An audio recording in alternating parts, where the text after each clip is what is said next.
And hello YouTube and welcome back to another episode of The Zone TV Movie Entertainment with me, your host Jonathan, once again bringing you my thoughts and review from Monday night's episode of DC's Legends of Tomorrow Season 4 Episode 2. Now we know for a fact that in this season the team is going to be fighting kind of like mythical creatures, if you will, throughout time and basically try to stop them because they left the gateway open after they defeated the big team from last season. And now we got John Constantine officially joining the team now. And now he's with them in the Wave Rider. We have that dealing with. So, this time it takes a team to, I guess, Old Salem, if you will. Like that time period where they thought women were witches at the time. So, they go there to investigate. Something kind of weird happening to the townfolk. And when they get there, the mythical creature that they encounter is, well, how can I put this? A fairy godmother? Yeah, that's right. Pretty much a fairy godmother.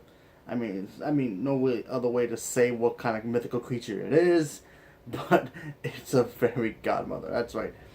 Yeah, bibbidi bobbidi, hocus pocus, all that stuff.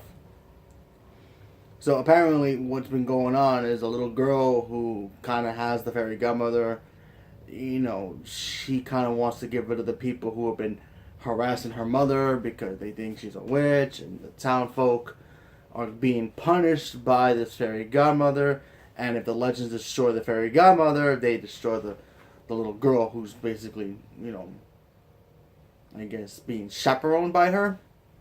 So it ends up being a whole magical episode, no pun intended. But overall, pretty interesting episode. I mean, I'm not gonna look at Cinderella, any differently now because yeah, magic is, and from Fairy Godmother's point of view, wow, she's kind of cruel. I mean, this lady conjures up crows to pick people's eyes out. It was beyond crazy. And then of course you have Zuri, who kind of gets involved, and then she also become accused of being a witch, and then you have that happening. Then you have the team trying to save her as well, and it ends up being a big mess. I remember they can't really change too much of the time period because they already fixed the time, and according to the records, the girl's mother actually ends up being killed, and it ends up becoming history. So that part they cannot change. So what they have to do is basically kind of fix it in a way where everybody can win.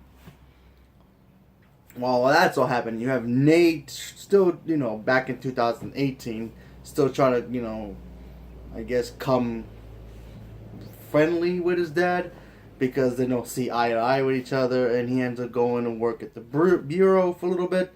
And, the bureau's trying to get, I guess, money for funding. So then Nate's father finds out that he actually works for the bureau, so there's that. Just to prove that magic exists, and now everybody knows about it. So it's just a very, very fun little episode. So I thought it was pretty cool. But like I said, it wasn't too much major, anything big here, but it was pretty interesting. So we're gonna have to see what happens next week's episode, but it should be fun. So leave me a comment below. Let me know what you guys thought about it, and what do you guys think of Fairy Godmothers now after watching that? Because honestly, watching that now makes me want to rethink about Fairy Godmothers now and being friendly. But leave me a comment below. Thank you very much and have a good day.